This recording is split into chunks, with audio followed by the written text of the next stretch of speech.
Bonjour, je voudrais avec cette vidéo répondre à plusieurs demandes concernant ce qu'on appelle la crainte de Dieu. Alors, par rapport à cette question, il y a ceux qui s'insurgent et qui crient haut et fort qu'il faut bannir cette idée qui distille la peur de Dieu dans les cœurs, un peu à la manière des anciens catéchismes, c'est vrai. D'autres qui nous expliquent que la crainte est un mot qui signifie le respect, la crainte révérentielle. Et comme personne ne sait ce que ça veut dire, eh bien, on n'a pas fait avancer le problème de l'épaisseur d'un poil d'œuf, comme disait Marcel Pagnol. Et puis, il y a ceux dont je suis qui voudraient plutôt la réhabiliter, et donc c'est l'objet de cette petite vidéo. Alors, commençons, si vous le voulez bien, par une petite distinction. 3 termes, au moins, jouent ici sur le même terrain. L'angoisse, la peur et la crainte. Alors, nous laissons de côté le problème de la phobie qui nous entraînerait trop loin. On va faire un peu de latin ici. Le mot angoisse d'abord vient du latin angere, qui signifie serré, comme quand on dit qu'on a la gorge serrée. La crainte, elle, se traduit par timor, qui vient de tremere, trembler. Raison pour laquelle on associe traditionnellement crainte et tremblement. Quant à la peur, elle vient du latin pavor, qui signifie l'effroi, l'épouvante. Bon, l'hébreu et le grec, eux, ne font guère ces distinctions. Alors, ceci dit, commençons par l'angoisse. L'angoisse relève plutôt du monde des idées obsessionnelles. Par exemple, certains ont l'angoisse des chiens. Qu'il y ait ou non autour d'eux des chiens. C'est dans la tête. En revanche, quand un vrai chien se présente, l'angoisse laisse la place à la peur. La peur, elle, c'est l'émotion suscitée par le danger que je ressens comme explicite, ici, maintenant.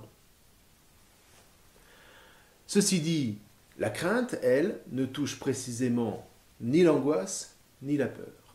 C'est autre chose. Pour comprendre, on va partir d'un exemple et se laisser conduire de proche en proche.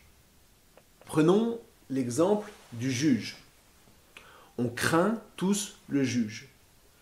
Mais ça ne signifie pas qu'on en a peur. On peut avoir peur de sa décision si on a commis un méfait.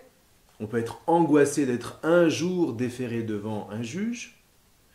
Mais au moment où on entre dans une salle d'audience, par exemple, en tant que juré ou en guise de témoin, ce qu'on éprouve envers la personne du juge, c'est de l'ordre de la crainte.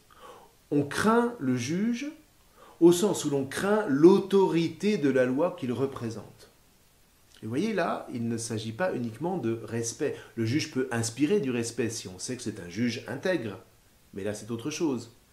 La crainte, elle, naît de la loi que le juge représente et qui nous dépasse, qu'on pourrait appeler supérieure. Une loi nécessaire parce que nous faisons partie d'une société, parce que nous avons conscience que la justice ne peut pas exister sans un minimum d'alliance entre les personnes. Une loi donc qui pose un cadre qui nous permet de vivre librement selon des règles auxquelles nous sommes tous volontairement soumis. Même si, c'est vrai, les règles peuvent varier d'une culture à l'autre. Sachant aussi qu'il y a des invariants qui sont communs à toutes les cultures et qui s'imposent à nous. L'interdit de tuer, l'interdit de voler, l'interdit de l'inceste, etc. Vous voyez, ces lois-là, on ne les discute pas. Les autres, on peut éventuellement les négocier, mais de toute façon, une fois qu'elles sont posées, tant qu'il n'y a pas de changement significatif des conditions de vie, on s'y soumet. Et ça n'a rien de dégradant, au contraire. Vous voyez, là, on touche un premier point important. L'idée de crainte est associée à l'idée de libre soumission, c'est-à-dire une soumission positive dans la mesure où la loi n'a pas pour objectif de brimer, mais de favoriser au contraire l'exercice de la liberté. Reste que c'est justement cette idée de soumission qui nous fait osciller entre la crainte et la peur. Pourquoi ? Parce que dans le fond, il y a un risque. Qui est-ce que je suis si je suis soumis, si je ne suis pas le maître ? Les anarchistes voudraient n'être soumis par rien, ni Dieu, ni maître. Mais si la loi disparaît, alors j'ai toutes les raisons d'avoir peur. L'anarchie, c'est le règne de la peur. Si la loi demeure au contraire, et c'est le rôle du juge de lui permettre de demeurer, si elle est gardée par le cadre, alors la soumission est tout simplement la condition qui nous engage à la confiance.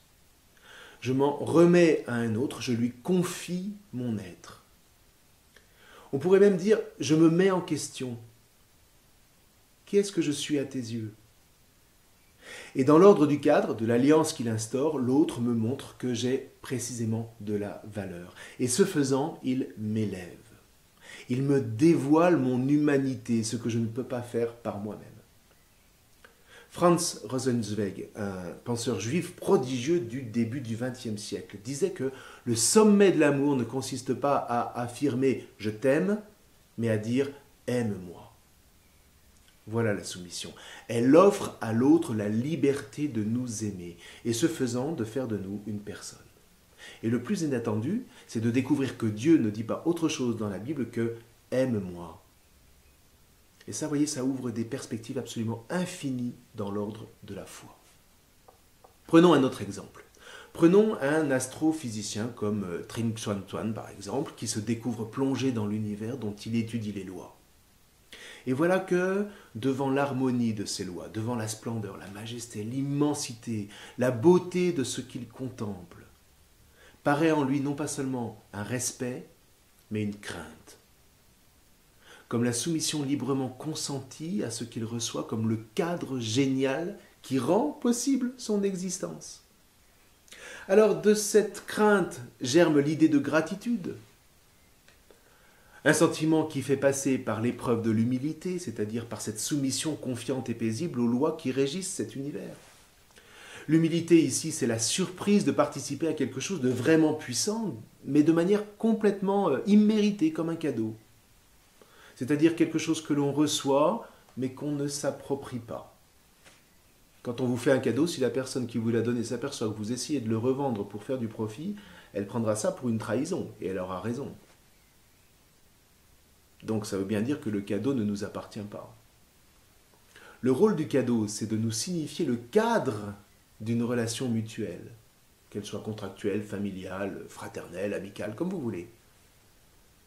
Mais quoi qu'il en soit, on ne peut pas en faire ce qu'on veut. Mais vous voyez, le cadeau, à sa manière, génère lui-même la crainte. Du fait que quelque chose m'est donné, mais qui n'est pas à moi, et de percevoir que si ce cadeau m'est donné, c'est qu'il y a un donateur. Là naît l'idée de Dieu. Oui, je n'ai pas peur que ça me soit retiré, puisque c'est là, l'univers est là, dans une stabilité absolument renversante. Il m'est offert dans toute sa perfection, et par qui? Par le hasard, mais quelle naïveté, quel aveuglement, quelle prétention. Vous sentez bien que si l'univers n'est que le fruit du hasard, alors la crainte disparaît, tout m'appartient, et je peux en faire ce que je veux. Alors que si quelqu'un me l'a donné, alors c'est que j'ai dans les mains un cadeau inattendu, bouleversant. Mais ça signifie aussi que je ne possède pas l'univers, c'est très délicat. C'est une épreuve, mais une épreuve à laquelle le seul fait de consentir nous donne accès à la vie, et à une vie qui a un sens. De manière complètement inattendue, je mérite donc qu'un cadeau me soit fait. Pour comprendre les choses encore autrement, il faudrait parler du beau. Vous voyez, quand on est touché par une belle œuvre, c'est qu'elle nous bouleverse. Pourquoi? Parce que le beau touche l'intérieur. Le beau nous renvoie à la dimension la plus vulnérable de nous-mêmes. Ce qui fait que le beau fait naître le sentiment de crainte. Pensons par exemple au plateau d'Assy, en Haute-Savoie. Alors vous arrivez dans le village et vous vous heurtez à des statues complètement mais démentielles. Et vous sentez là que le sculpteur a vomi toute sa haine contre la société. Vous n'êtes pas bouleversé. Ça hurle, ça agresse. À la limite, vous riez un peu. C'est tout simplement pas beau. Et c'est complètement vain.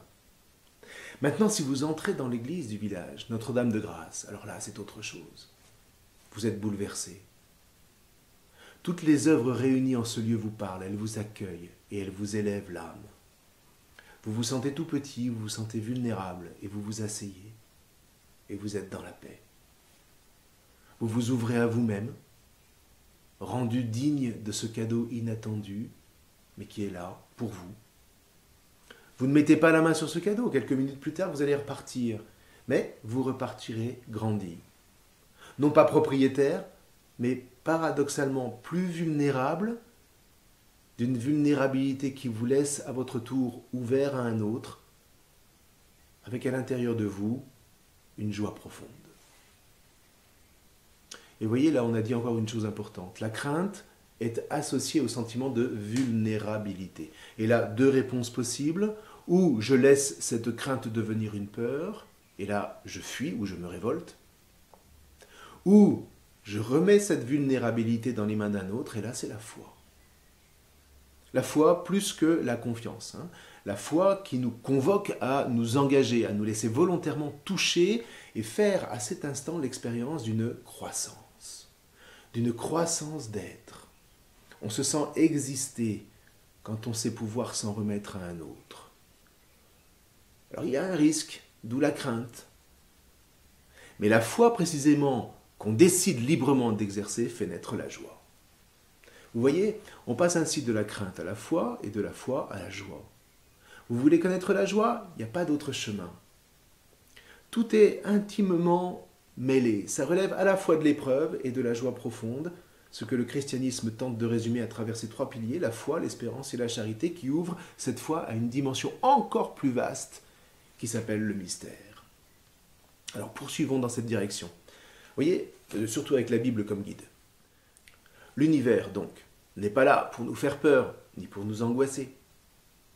Il est le terreau par lequel la Torah nous ouvre au mystère d'une alliance qui est une alliance de vie. Une alliance où je me découvre vivant, comme un cadeau. Et comme il n'y a d'alliance possible qu'entre deux parties, si d'un côté il y a l'homme, mais c'est que de l'autre il y a Dieu. De là naît tout simplement la vertu de ce qu'on appelle la religion. Ce qui délimite deux mondes, le monde profane, celui de l'homme, et le monde du sacré, celui de Dieu, et avec lui celui de la loi qui régit l'univers, mais sous l'angle d'une intention que l'on perçoit. Vous voyez, cette loi n'est pas un hasard. Elle ne peut être que le fruit d'une intention, donc de quelqu'un qu'on appelle Dieu. Et un Dieu qui, nous révèle la Bible, veut que ces deux mondes entrent en alliance, sans se spolier l'un l'autre, sans qu'un monde ait peur de l'autre. Alors pour cela, il y a la crainte, parce qu'il y a un mystère. Le mystère, ce n'est pas ce que je ne comprends pas. Le mystère, c'est ce que je n'ai jamais fini de comprendre. C'est ce sur quoi je ne peux jamais mettre la main et qui s'offre à découvrir à la seule mesure où je suis prêt à le recevoir comme un cadeau. Dans l'Alliance, vous voyez, il y a la rencontre de deux mystères, le mystère de Dieu et le mystère de l'homme. Ou pour le dire autrement, le mystère de la vie. Une vie sur laquelle, encore une fois, je ne mets pas la main, sans quoi elle disparaît. Un peu comme une fleur que je trouve belle. Si je l'accueille, à partir du moment où elle est cueillie, où j'ai mis la main dessus, elle meurt. En revanche, si je décide de ne pas l'accueillir, je vais l'accueillir, pour le coup, en moi.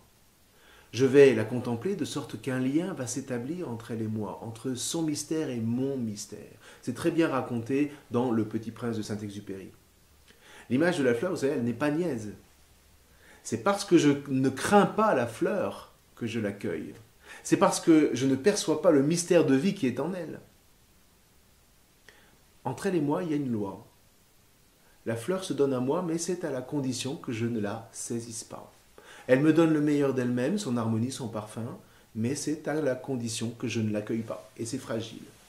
Et c'est précisément parce que c'est fragile, parce que l'alliance suppose une nécessaire confiance réciproque, qu'il y a crainte. Quelque chose qui touche à la retenue, à la pudeur, à l'humilité, qui s'avère être une déprise de soi pour se recevoir d'un autre, et puiser dans cette alliance une force de vie prodigieuse. Et la fleur me parle de Dieu, et elle me dit que, de la même manière, je ne peux pas mettre la main sur Dieu sans quoi il disparaît, pour faire place à l'idole. Et Dieu ne met pas la main sur moi, sans quoi je disparais et je deviens esclave. Du coup, ma liberté même devient le signe que Dieu existe. que je crains parce qu'il m'offre à entrer dans la mystérieuse rencontre de deux amours entre lui et moi. Alors vous voyez, on est passé du juge à l'univers, puis de la fleur à Dieu. On aurait pu parler de la relation entre époux, entre amis. On aurait pu prendre tous les cas où s'instaure une alliance et il y aurait toujours été question de crainte. Une crainte salutaire parce que elle est la gardienne charnelle du mystère, de la vie et de la joie. Je ne suis jamais digne du mystère de l'autre et il n'est jamais digne du mien. Alors lorsque deux mystères s'ouvrent l'un à l'autre, lorsqu'ils acceptent ce risque par la foi dans laquelle ils décident de s'engager réciproquement, certes, il y a une épreuve, mais encore une fois, une épreuve sans laquelle aucune joie n'est possible. Eh bien, c'est cette épreuve qu'on appelle la crainte, qui est une dimension essentielle de l'amour. Et vous voyez encore une fois qu'on touche là infiniment plus que le seul respect. Donc voilà, on aurait pu dire bien d'autres choses à propos de la crainte, mais au moins j'espère que j'ai pu vous introduire à la noblesse qu'elle représente, et qui n'a décidément rien à voir avec l'angoisse ou avec la peur. Et même, vous voyez, on peut dire que la crainte, qui est le pilier de l'amour, nous délivre de toute angoisse et de toute peur. C'est ce que dit Saint Jean dans sa lettre. Dans l'amour, il n'y a pas de peur, parce que l'amour parfait bannit la peur. Alors pour terminer, je dirais que contre l'angoisse, on peut utiliser le raisonnement. Je vous rappelle qu'on ne parle pas ici de la phobie, qui est encore autre chose. Contre la peur, on peut se revêtir de courage. Mais contre la crainte, il n'y a pas de remède à chercher. Si je ne veux pas craindre, alors je deviens téméraire. Et je plonge alors dans le danger le plus extrême, puisque précisément le téméraire ne voit pas le danger. Le courage, c'est une lumière qui permet de vaincre le danger. La témérité, c'est-à-dire l'absence de toute crainte, elle, est aveugle. Et c'est bien la raison pour laquelle, encore une fois, la crainte est salutaire. Elle nous sauve de la peur et de l'angoisse. Et en définitive, vous voyez, la perte de la crainte nous lance dans les pires dangers mortifères auxquels l'homme puisse être confronté. Alors, voilà, craignons Dieu, craignons le Christ Jésus, et nous serons alors capables de nous ouvrir à l'alliance à laquelle il nous convoque. Et nous apprendrons de cette alliance comment nous aimer les uns les autres, dans la crainte salutaire qui fera circuler la vie entre nous. Là est la joie de Dieu qui nous est offerte en plénitude, dit Jésus dans l'Évangile selon saint Jean. Je vous remercie.